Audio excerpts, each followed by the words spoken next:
Hey everyone, today we'll be talking about ruler postulate, and let's take an example to begin with. So say I'm standing in a line with a bunch of other people, and for that they've given us numbers.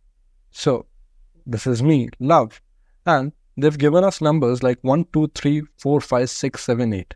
So what they did essentially is they related the people with real numbers. So we have a relation between real numbers and the people, such that if I say love, now the first thing that comes to mind is the number 5. And when I say 5, the first thing that comes to mind is love. And basically what it does is, it set a unique one-to-one relationship between the people and their corresponding real numbers. And from this, now there's another friend of mine, say Kush, which is standing at the 8th position. And now I want to go there and disturb him. So how much distance do I need to cover from love to Kush? That would be 1 here, another 1 meter here, and another 1 meter here. So the distance between love and Kush would be 1 plus 1 plus 1, which would be 3 meter. And now if Kush wants to come back and disturb me again, he will also have to cover the same distance. So it will be from Kush to love, but the distance would remain same as 1 plus 1 plus 1, which is 3 meter. And it doesn't matter if I go from this side to this side or this side to this side. But the distance here would always remain same because distance is always positive. And keeping these ideas in mind, let's extend this idea into points. So from the people that I had, let's convert them into just points, right? So we have a set of points and let's name them as A, B, C, D, E, F, G, H. And let's put this on the number line that we plotted. So then now on a number line, and let's give them some corresponding real numbers like we just did. And it can be any numbers. Earlier we took the series 1, 2, 3, 4, 5, 6. But here I can give it -1 also or 0 also. It's just identified. So what it does now is again it creates a unique one-to-one relation. In the sense that when I'm saying E here now, the first thing that comes to my head is the number 3. And when I say 3, the first thing that comes to my mind is E. So again, a unique one-to-one relationship is set such that a point corresponds to only one real number and a real number corresponds to only one point. Now let's again try to calculate the distance between points. So we have our points. So if we have to calculate the distance between D and F, now one way could be we can just take out a ruler, a scale, and place it here on the number line and see what is the distance. So between D and F, if we take out a ruler, we can say that D comes at 3, whereas F comes at 5. So the distance between them would be of 2 centimeter, right? So distance between D and F is equal to DF from D to F is equal to 2 centimeter. Or from C to G, we can also calculate the distance here. So C comes here at 2, whereas G comes here at 6. So between C and G, it would be 4 centimeter. So the distance between C and G is equal to CG is equal to 4 centimeter.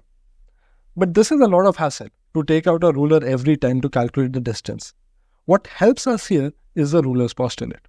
So let's look at the ruler's postulate now. So ruler's postulates say that the points on a line can be matched one-to-one with real numbers, which we just did. We saw that there was a 1-1 relationship. And then they say that the distance between 2 points is the absolute value of the difference of their corresponding real numbers. Now, don't think about absolute value now. Let's just focus on difference of their corresponding real numbers. So let's take our points and let's take our corresponding real numbers that we had. And now, if we want to calculate the distance, say we calculate the distance between D and G, then the corresponding real numbers are 2 and 5. So by ruler's postulate, the distance between them should be distance DG is equal to 5 minus 2. It is the difference of the corresponding real numbers. So that is 3 units. And this also makes sense because if we're saying that G is at 5 and this represents the distance till G, this represents this number 2 represents the distance till D, then this distance the one between them, the one because of their subtraction, must be the distance between them. That's why distance dg is equal to 5 minus 2 is equal to 3 units. Now let's think about what absolute value means. Now absolute value or modulus, what it does is that suppose we have two numbers. We have plus 3 and minus 3. Now understand the value, the absolute value of both the numbers is just 3. Whereas this number has the sign plus and this number has the sign minus. So this is the value, whereas this is the sign. It is asking that if I'm at 0, if I go on the right side, it will be plus 3, whereas if I go on the left side, it becomes minus 3. But what actually matters is that in either direction that I go, I've eventually actually only covered 3 units of distance. That's why when we're talking about distances, absolute value makes sense and not the sign, right? So during distance calculation, positive negative sign doesn't matter, only the absolute value is important. And that is what the modulus does. So if we have two numbers, again let's take plus 3 and minus 3. For plus 3, the absolute value of plus 3 is just 3. And this two brackets sort of is the sign of absolute value, that we are taking the absolute value of this. Similarly, if we take minus 3, the absolute value of this is also just 3.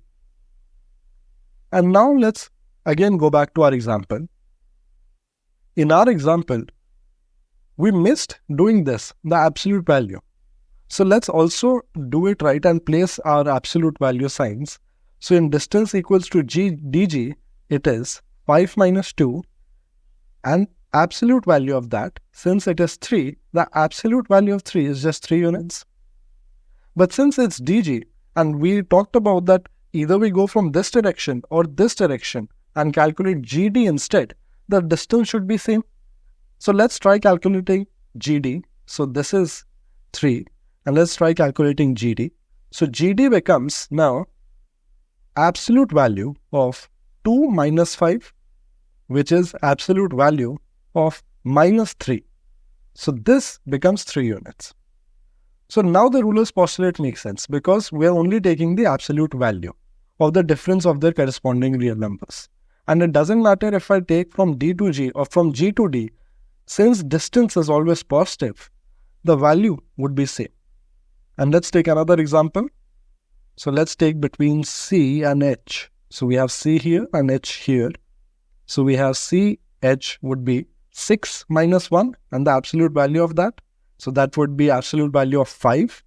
So that's just 5 units. And now taking from H to C, from H to C.